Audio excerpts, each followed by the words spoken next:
I never liked camping alone, but after my breakup, I needed to get away. No phone signal, no work emails, just trees, firewood, and the sound of birds instead of people. I parked my truck near a trailhead about 3 hours out of town and hiked in further than I should have, crossed a few creeks, climbed a ridge, then found this perfect little clearing by a stream. I set up camp, lit a small fire, and cracked open a warm beer while the sun dipped behind the pines. It was peaceful in a way that felt earned. That night I barely slept. It wasn't that I was scared. The woods were quiet, too quiet maybe, but not eerie, just still.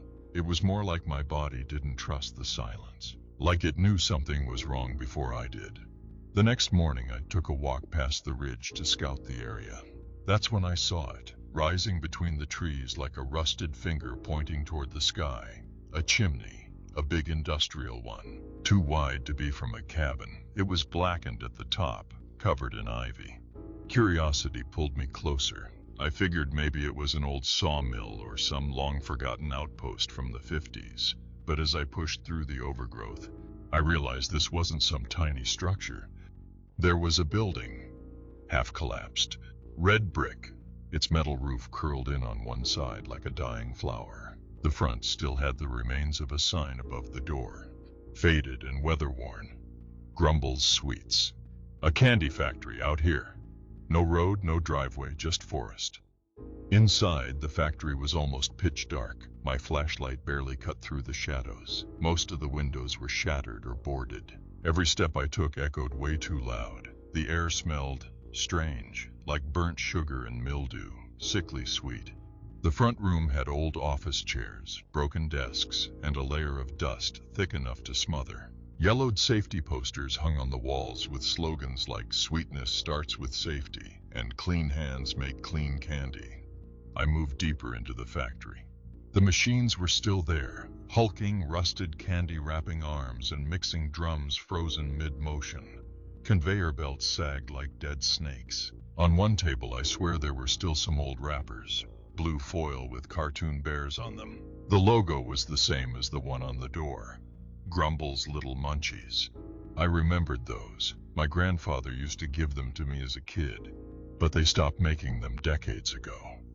The deeper I went, the more wrong it felt. It wasn't just the silence. It was the sense that the factory wasn't empty. Every time I turned a corner, I expected to see someone. I kept hearing tiny, almost imperceptible sounds, a creak above, a whisper of movement in the dark. My flashlight flickered as I passed a room with giant vats.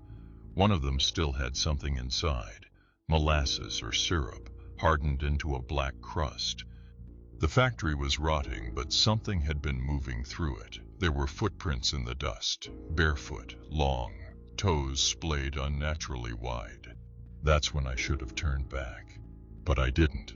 I was too deep in it now. Some sick part of me wanted to see what was at the center.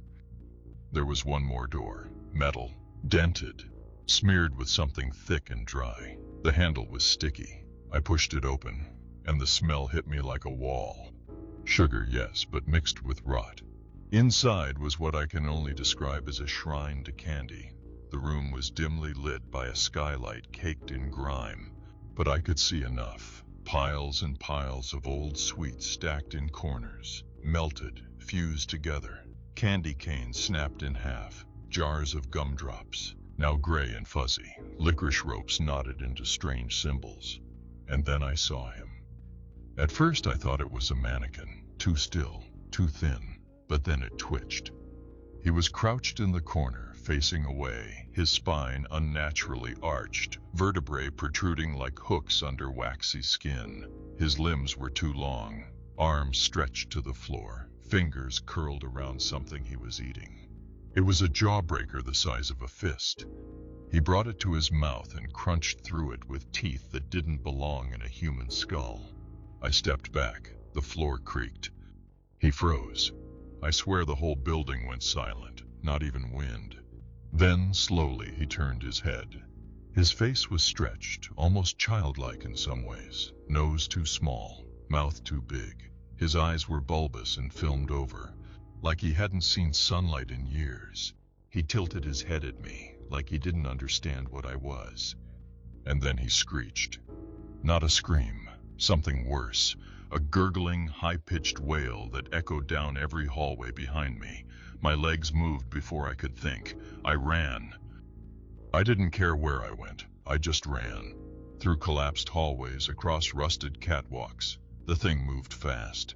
I could hear it, those long limbs slapping against the concrete, candy crunching in its throat. I ducked through a side door into a room full of shelves, inventory storage, broken boxes, collapsed racks. I tripped and smashed into the floor. My flashlight skittered across the room, spinning light into the corner, where I saw another pile of candy. But this one was different. It was mixed with bones. Small ones. Skulls. Children's shoes. Tiny wrappers stuck to femurs like stickers. I didn't scream. I couldn't. I just ran. Out of that room, down a flight of stairs I hadn't seen before, through a corridor that reeked of iron and chemicals, and out through the back of the factory, into the woods. I didn't stop running until I couldn't hear him anymore.